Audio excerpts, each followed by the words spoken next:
So I don't know where that left off.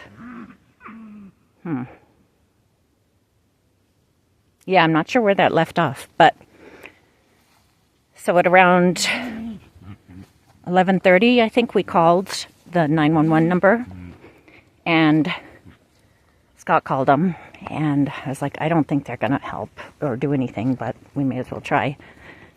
And he called, I think he ended up calling 4 times, like right in a row, to try and get someone to understand what he was saying, because they were speaking Spanish and we don't. And eventually, somehow, they understood what we were saying. And this was probably 45 minutes into like talking to him at different points where we would get cut off or whatever. And they started asking for our GPS location. So we ended up sending it to them many times. So it was so for the next few hours we were Scott was interacting with them, resending the GPS location, retelling the story to whichever like department they had transferred us to, and they were taking it seriously, which I was kind of surprised, because I thought it's not really an emergency. I mean, we're uncomfortable, but it's not an emergency, so why would they dedicate resources to it? But and then they had a drone that they sent up and were trying to locate us that way, because I don't know why the GPS thing didn't work or whatever. But so they had a drone up, and then they had like a private homeowner who was like, who spoke English, so she was like, just walk down the hill, not straight down, but like at an angle. And I was like, I mean, it was like impossible to walk down the hill, the cliffs and bush and pokey and everything. So,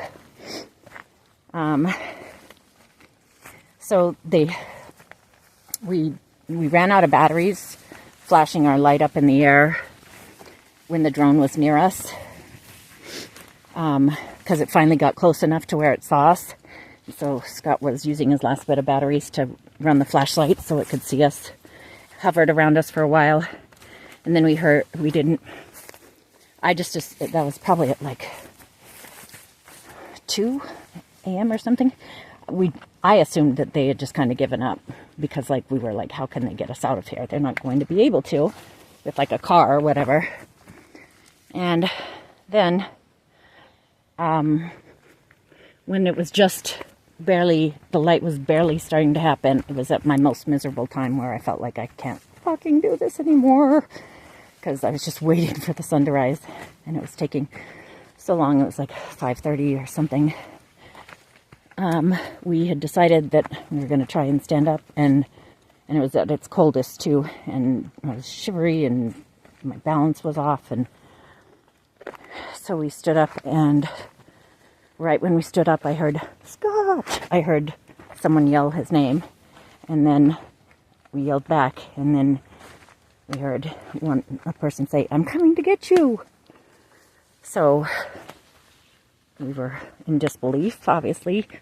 We kind of moved towards them a little bit as we heard them. There was tons of laughing. There was a woman who was just laughing and laughing. And then we saw them, and it was a team of 4 people, 2 from some kind of civil police thing. I don't really know. It wasn't really the police, because the police we saw at the bottom, and they were different. And 2 Red Cross people. And one of them spoke a little English, the rest didn't. And they were in full gear, full like headlamps, helmets, thick coats, necks, protected arms, everything, with machetes, all of them. And it was 3 men and 1 woman who had like the greatest laugh in the world. She was adorable. They obviously were having fun with the challenge, which was good. It made me feel good. But they had hacked, the last we saw them, when they had seen us with the drone, they'd been hacking their way up since then, through like a straight path through the mountainside, with machetes, like cutting branches this big, and cacti, and they just hacked their way up, and it took them however many hours, 4 hours to do it, the 4 of them. And so then we kind of stood around and we weren't sure, and I said, we can walk down, we can walk, and I said, are you sure? And he said yes. And so we all walked down, and it took us, I don't know, maybe an hour and a half or something, because they were hacking at the trail along the way, trying to make it safe enough for us to go down as well, and putting their hand out to help, and then we got, and it was just, we couldn't believe it. Like, we couldn't believe that we actually thought we could get down the mountain without help. They didn't know about any trails or anything, or at least we couldn't communicate that we had been on a trail for at least 50% of the time. And we weren't there very far from where we live, but the terrain had changed drastically, so it was much more sharp. So there was no way we were going to be able to get down from where we were on our own.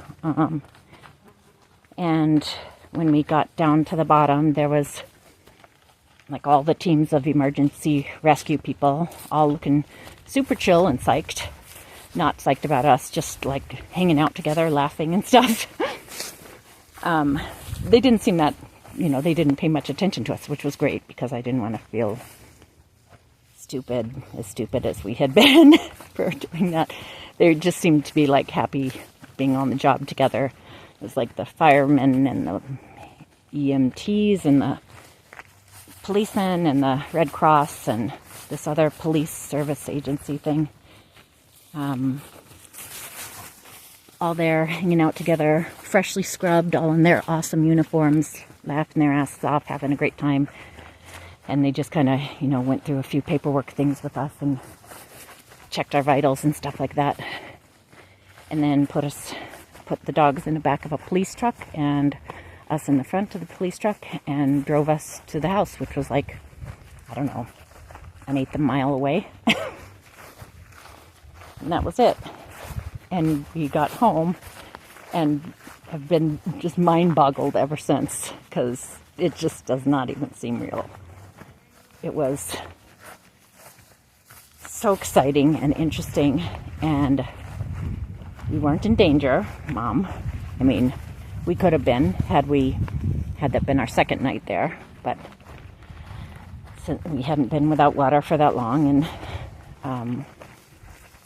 and we were just so impressed at the rescue that they did, and their skills in the bush and everything, and just mind blown by the experience. So it's been a very full week, and I wanted to relay all that in video rather than trying to text it out. But I'm missing Mom and Lisa and Maeve and Suzanne and Krista and my pals at home. My neighborhood ladies, Miriam and Tara Lee. I miss my peeps. It's hard not having peeps. So, and I miss my noonie and kids and Fritz too, and the dinghy. And anyways, so that's it. And I can't imagine it would be any more adventurous from this point on. That's about as much adventure as I'm interested in having. And that's it. Okay, I love you guys. I'm lonely for my pals, my family, but I'm enjoying it. It's hard not to enjoy.